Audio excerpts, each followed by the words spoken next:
Welcome back to our channel Vizag Swathi vlogs. మేము మనల్ని trip complete చేసుకుని ఢిల్లీ టు వైజాగ్ ఫ్లైట్లో వచ్చామండి. ఆ ఎక్స్పీరియన్స్ని మీకు షేర్ చేస్తాను. మనల్ని ట్రిప్ వీడియోస్ ఎవరైనా మిస్ అయినట్లయితే కనుక డిస్క్రిప్షన్లో లింక్ ఇస్తాను, తప్పకుండా చూడండి. ఫ్లైట్ జర్నీ కన్నా ముందు మీకు ఎయిర్పోర్ట్ మెట్రో కోసం ఎక్స్ప్లెయిన్ చేస్తాను. ఈ ఎయిర్పోర్ట్ మెట్రోలోకి ఎంటర్ అవ్వగానే మనకి ఇక్కడ సర్వీస్ ఏజెంట్స్ కనిపిస్తారండి. మన లగేజ్ అతను క్యారీ చేస్తూనే మన చేత ముందుగానే ఎయిర్పోర్ట్ మెట్రో టికెట్స్ తీయిస్తారు. ఆ తర్వాత మనది ఏ ఎయిర్లైన్సో కనుక్కొని వాళ్ళు ఆ ఎయిర్లైన్స్ కౌంటర్ దగ్గరికి తీసుకెళ్తారండి. మాది ఎయిర్ ఇండియా ఎయిర్లైన్స్ కాబట్టి వాళ్ళు ఎయిర్ ఇండియా కౌంటర్ దగ్గరికి తీసుకొచ్చారు. ఫ్లైట్ జర్నీలో మనకి బ్యాగేజ్ 2 టైప్స్, ఒకటి చెక్ ఇన్ బ్యాగేజ్, ఇంకొకటి క్యాబిన్ బ్యాగేజ్. క్యాబిన్ బ్యాగేజ్ ఏమొచ్చి మనతో పాటు క్యారీ చేసేది. చెక్ ఇన్ బ్యాగేజ్ వాళ్ళు హ్యాండ్ ఓవర్ చేసుకుని అందరి లగేజ్తో పాటు తీసుకొస్తారు. ఈ luggage weight limits airlines to airlines change అవుతూ ఉంటాయండి. Check in baggage weight check చేసి ఇక్కడే హ్యాండ్ ఓవర్ చేసుకుంటారు. అలాగే మనకి బోర్డింగ్ పాసులు కూడా ఇచ్చేయడం జరుగుతుంది. ఈ ప్రాసెస్ అంతా మనకి ఎయిర్పోర్ట్లో జరగాల్సి ఉంటుందండి, కానీ ఎయిర్పోర్ట్ మెట్రో ఉండడం వల్ల మనకి సగం ప్రాసెస్ ఇక్కడే కంప్లీట్ అయిపోతుంది. సర్వీస్ ఏజెంట్స్ నామినల్ ఫీజు తీసుకుంటారు. వాళ్ళ సర్వీస్ మీకు నచ్చినట్లయితే కనుక టిప్ కూడా ఇవ్వచ్చు లాస్ట్లో. ఇలా మేము ఈ ప్రాసెస్ కంప్లీట్ చేసేసుకుని ఎయిర్పోర్ట్కి మెట్రోలో స్టార్ట్ అయిపోయాము. అప్రాక్సిమేట్లీ 20 మినిట్స్ జర్నీ తర్వాత ఇందిరాగాంధీ ఇంటర్నేషనల్ ఎయిర్పోర్ట్ టెర్మినల్ 3కి రీచ్ అయిపోయాము. ఈ ఎయిర్పోర్ట్ మెట్రో చాలా పెద్దదండి. మేము 2 లిఫ్ట్లు 4 ఎస్కలేటర్స్ ఎక్కిన తర్వాతనే ఎయిర్పోర్ట్ ఎంట్రన్స్ దగ్గరికి రీచ్ అయిపోయాం. ఫస్ట్ టైం వెళ్ళిన వాళ్ళకి కొద్దిగా కన్ఫ్యూజింగ్గా ఉంటుంది. ఇప్పుడు మీరు చూస్తున్నారు కదండి, ఇదే మెయిన్ ఎంట్రన్స్. మీరు క్యాబ్లో వచ్చుంటే కనుక ఇక్కడే డ్రాప్ చేస్తారు.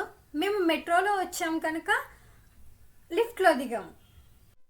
ఈ మెయిన్ ఎంట్రన్స్లో మనకి boarding pass plus ID card ఈ 2 చెక్ చేసి మనల్ని లోపలికి ఎంటర్ చేస్తారు. లోపలికి ఎంటర్ అవ్వగానే ఇంటర్నేషనల్ డిపాచర్స్ కనిపిస్తాయండి. అలా మనం కొంచెం ముందుకు వెళ్ళినట్లయితే డొమెస్టిక్ డిపాచర్ కనిపిస్తుంది. డొమెస్టిక్ డిపాచర్ లోపలికి ఎంటర్ అవ్వగానే మనకి body checking, cabin baggage checking ఉంటుంది. అది కంప్లీట్ అయిపోగానే మనం లోపలికి వెళ్ళొచ్చు. ఇక్కడ మనకి ఎటు చూసినా బ్రాండెడ్ షాప్సే కనిపిస్తాయి.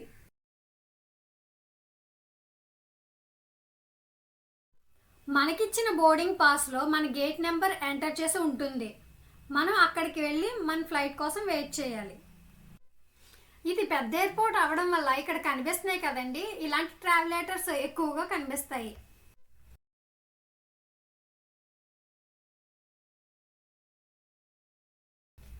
ఎయిర్పోర్ట్లో ఐటమ్స్ ప్రైజీగానే ఉంటాయి కదండి.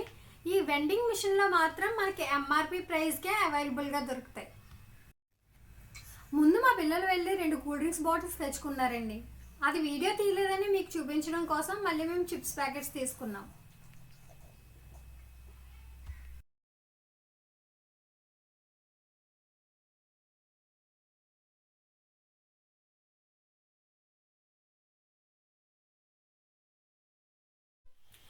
ఫ్లైట్లోకి వెళ్ళమని అనౌన్స్మెంట్ వచ్చింది. మన బోర్డింగ్ పాస్ చెక్ చేసి మనల్ని లోపలికి అలౌ చేస్తున్నారు. అలానే ఫ్లైట్లోకి వెళ్ళే ముందు కూడా మళ్ళీ మన బోర్డింగ్ పాస్ చెక్ చేశారు. చెక్ చేసి లోపలికి పంపించారు. మా ఫ్లైట్ నెంబర్ AI451. ఈ రూట్ ఢిల్లీ టు విశాఖపట్నం.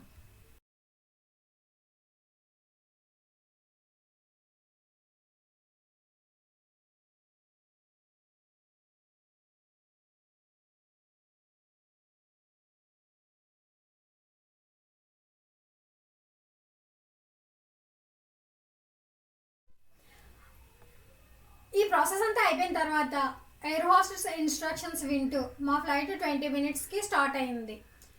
మేము వెళ్ళిన రోజు క్లౌడీగా ఫాగీగా ఉండడం వల్ల వెదర్ వీడియో క్లారిటీగా రాలేదండి మీకు చూపించడానికి.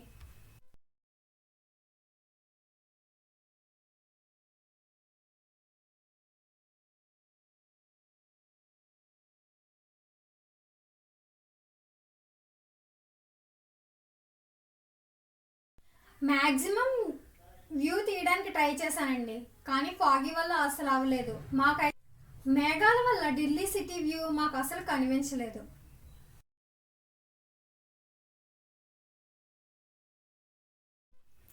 అలా మేము 5 మినిట్స్ తర్వాత మేఘాలపైకి రీచ్ అయిపోయామండి.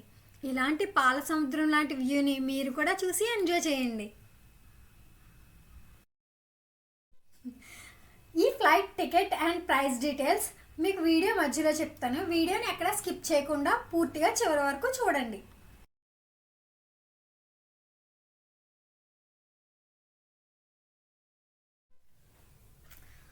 ఇలా ఈ బ్యూటిఫుల్ వ్యూని ఎంజాయ్ చేస్తుండగానే మాకు అనౌన్స్మెంట్ వచ్చింది, మా మొబైల్స్, ట్యాబ్స్, ల్యాప్టాప్స్ యూజ్ చేసుకోవచ్చని, అలానే ఫుడ్ కూడా సర్వ్ చేస్తారని. ఈ ఫుడ్ ఫేర్ మన టికెట్ ప్రైస్లో ఇంక్లూడెడ్. ఫుడ్లో ఏ ఐటమ్స్ వచ్చాయో మీకు చూపిస్తాను. ఒక Tata water bottle, veg sandwich, cutlery, ఇంకా ఒక షుగర్ ప్యాకెట్, ఇది స్వీట్ యోగర్ట్, ఇంకా క్రీమ్ మిల్క్, ఒక కెచప్. ఇదంతా వెజ్ ఐటెం. ఇప్పుడు చూపించబోయేది నాన్ వెజ్. ఒకటి కప్ కేక్, ఇంకొకటి నాన్ వెజ్ స్టఫ్డ్ బన్. అన్ని ఐటమ్స్ ఓకేగా ఉన్నాయండి. ఏవి పెద్దగా టేస్టీగా అనిపించలేదు. అలా ఈవినింగ్ అయిపోయింది. ఈ బ్యూటిఫుల్ వ్యూ సన్సెట్ అవుతుంటూ ఉండండి. ఈస్టర్న్ ఘాట్స్ వచ్చేసాయి. అలానే మా డెస్టినేషన్ కూడా వచ్చేసింది. ఇదేనండి బ్యూటిఫుల్ విశాఖపట్నం నైట్ వ్యూ. మీ అందరికీ నచ్చే ఉంటుంది కదా. Flight ticket price 6,000 per head. కానీ విండో సీట్, ఎయిర్పోర్ట్ ఛార్జెస్, ఇంకా ట్యాక్సెస్ ఇవన్నీ కలుపుకుని 8,000 పర్ హెడ్ అయ్యింది. ఈ ticket price airlines to airline, season to season change అవుతూనే ఉంటుంది. ఇప్పుడు మాకు అయిన ఛార్జ్ యావరేజ్ ప్రైస్. అలా మేము విశాఖపట్నం ల్యాండ్ అయిపోయాం. ఇదేనండి వైజాగ్ ఎయిర్పోర్ట్. ఫ్లైట్లోనే అనౌన్స్ చేస్తారండి మాకు, ఈ ఎయిర్పోర్ట్ నేవల్ వాళ్ళ అండర్లో ఉంటుంది, వీడియోస్ అసలు ఎక్కడ తీయొద్దు, ఫొటోస్ కూడా అని వాళ్ళు అనౌన్స్ చేయడం వల్ల నేను ఎయిర్పోర్ట్ లోపల అంతా వీడియో చేయడానికి అవ్వలేదు. కేవలం బయట వ్యూ మాత్రమే షూట్ చేశాను. అలా నడుచుకుంటూ ముందుకు వచ్చినట్లయితే మనకి ఓలా, ఊబర్ క్యాబ్ సర్వీస్ పాయింట్లు ఉంటాయండి.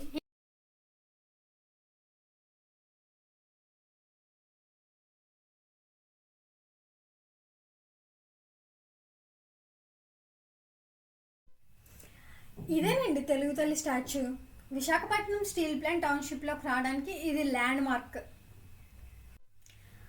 ఇలా మా మనాలి ట్రిప్ని కంప్లీట్ చేసేసుకుని హ్యాపీగా మేము ఇంటికి చేరిపోయాము. మీరు మనాలి వీడియోస్ ఎవరైనా మిస్ అయి ఉంటే కనుక డిస్క్రిప్షన్లో లింక్లు ఇస్తాను, తప్పకుండా చూడండి. Thanks for watching. ఈ వీడియో మీకు నచ్చినట్లయితే కనుక ప్లీజ్ లైక్ చేయండి, షేర్ చేయండి, కామెంట్ చేయండి, సబ్స్క్రైబ్ చేయడం మాత్రం మర్చిపోకండి. Thanks for watching.